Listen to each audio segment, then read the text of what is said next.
চলতি বছর স্মরণকালের ভয়াবহ বন্যা দেখেছে পাকিস্তানের লাখ লাখ মানুষ, যাতে একই সাথে হয়েছে বহু প্রাণহানি ও ক্ষয়ক্ষতি।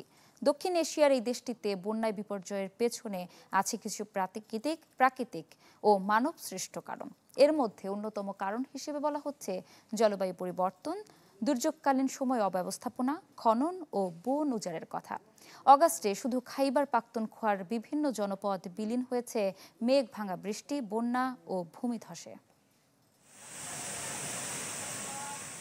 পাহাড়ি গ্রামগুলোতে বানের পানির গর্জন, জলাবদ্ধতায় শহরগুলো যেন জলাশয়। আর প্রিয় মানুষের কবরে স্বজনদের আহাজারি। চলতি বর্ষা মৌসুমে পাকিস্তানের বিভিন্ন অঞ্চলে বন্যার ভয়াবহ চিত্র এমনই। এবারের বন্যা চোখে আঙুল দিয়ে দেখিয়েছে উদ্ধার কাজ ও ত্রাণ কার্যক্রমের অব্যবস্থাপনা। বর্তমানে জলবায়ু পরিবর্তনে সবচেয়ে ঝুঁকিপূর্ণ দেশগুলোর মধ্যে একটি পাকিস্তান, অথচ দেশটিতে দুর্যোগপূর্ণ পরিস্থিতির সাথে খাপ খাইয়ে নিতে নেই পর্যাপ্ত পদক্ষেপ, যার খেসারত দিতে হয়েছে খাইবার পাখতুনখোয়া সহ বিভিন্ন অঞ্চলের মানুষকে। এবছর স্মরণকালের ভয়াবহ বন্যা ও মেঘ ভাঙা বৃষ্টিতে হয়েছে বহু প্রাণহানি ও ক্ষয়ক্ষতি। এছাড়া ভারত বিভিন্ন নদীর পানি ছাড়াই 4 দশকে সবচেয়ে ভয়াবহ বন্যার মুখোমুখি পাঞ্জাব প্রদেশের মানুষ।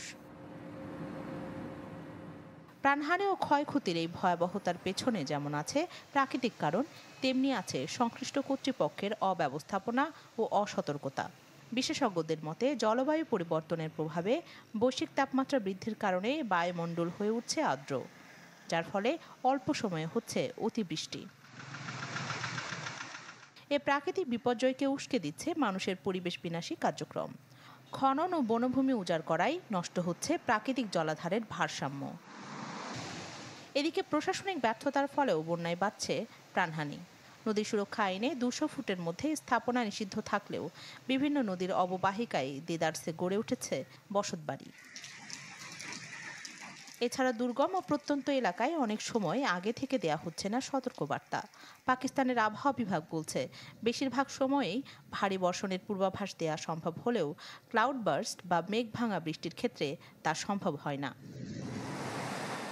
শহরগুলোতে থাকা আবহাওয়া ও দুর্যোগ ব্যবস্থাপনা কর্তৃপক্ষের মধ্যে সমন্বয় ঘাটতির ফলে দুর্যোগপূর্ণ সময়ে দেখা দেয় অব্যবস্থাপনা। বহু বছর ধরে ড্রেনেজ উন্নয়নের জন্য অর্থ চেয়েও যথেষ্ট বরাদ্দ না পাওয়ার কথা স্বীকার করেছেন করাচির মেয়র।